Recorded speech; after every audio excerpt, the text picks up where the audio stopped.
Albert Einstein, Helen Keller, John Steinbeck, George Orwell, Pablo Picasso, Nelson Mandela, Bertrand Russell, and Martin Luther King Jr. all have in common. These historical figures, among many others, are routinely taught about in American schools. They're all praised for their various contributions, whether artistic, societal, governmental, or scientific, and they're all generally portrayed as good, virtuous, and intelligent people.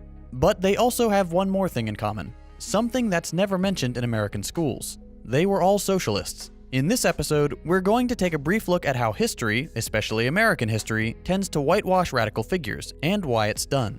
This video could easily be an hour long, but since I have analytics that show me just how long the average person watches, I'm going to try to keep this short. With that in mind, we're only going to look at a couple of the many historical figures who have had their radical past defanged by imperialist history. Let's start way back in the earliest days of the United States.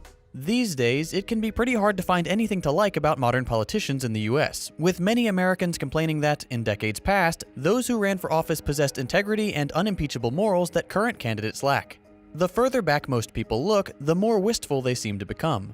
As I briefly discussed in my episode on the Electoral College, Americans tend to treat the Founding Fathers especially as these almost mythical figures who had their best interest at heart and that could do no wrong. In reality, they were people just like the rest of us, and people, then and now, aren't perfect. Some of you may be aware and appalled that, for example, George Washington and Thomas Jefferson, among others, owned slaves, and believed in the superiority of the European white man. Other Americans might not care about these flaws and just brush off those beliefs as a sign of the times. But not everyone who helped shape the country had such disappointing values that are contemptible in the modern era. If you do a little digging, one of the Founding Fathers in particular stood above the rest, dramatically ahead of his time, a champion of real equality as well as American independence: Thomas Paine. From the days of his youth in England, Thomas Paine had been dedicated to improving the lives of average people and the poor. He volunteered at his church to collect money to distribute to the needy. He was once fired from his job as a tax collector after advocating for better pay and striking over the matter. After he made his way to the American colonies in 1774, Paine found a position as editor of the Pennsylvania Magazine, where he advocated for the abolition of slavery almost a full century before the practice was actually banned in the US. You may be thinking, wait a minute, could Thomas Paine really have been a socialist all the way back in the 1770s? That's a fair question, as many people consider the beginning of socialism as a distinct ideology to be sometime around the French Revolution of 1789. While he may not have had the terminology we associate with socialism today, Paine checked all the boxes, so we could technically call him a proto-socialist, in that he followed a set of values that had not necessarily been fully codified.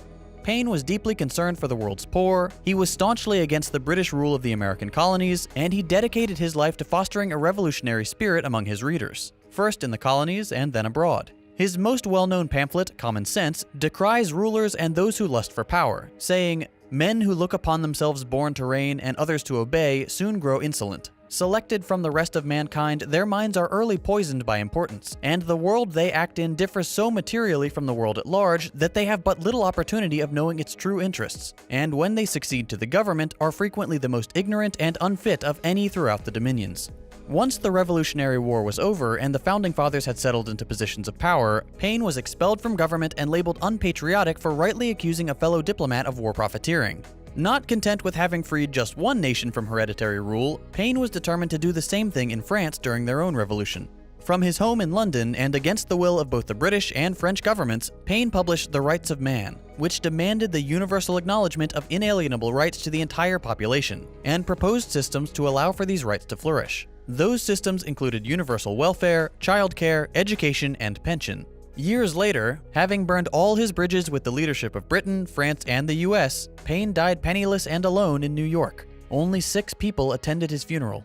Today, a plaque commemorates the site in New York, reading in part, "The world is my country. All mankind are my brethren. To do good is my religion." Thomas Paine was not only more progressive than those of his time, he was more progressive than even many Americans today. Paine opposed the concept of private ownership of land, and admired the Iroquois nation for living sustainably and democratically. He supported universal suffrage, the right of workers to control the capital they used, and was the first notable American to propose the implementation of UBI. Taken together, all of this essentially makes him the original American socialist, and people like Bernie Sanders follow in his centuries-old footsteps. Compare this information with what you learned about Paine in school. You probably knew he wrote Common Sense, which supported the colonial struggle against the British Crown. Odds are that's all you were taught. But let's fast forward to a more recent radical figure, Martin Luther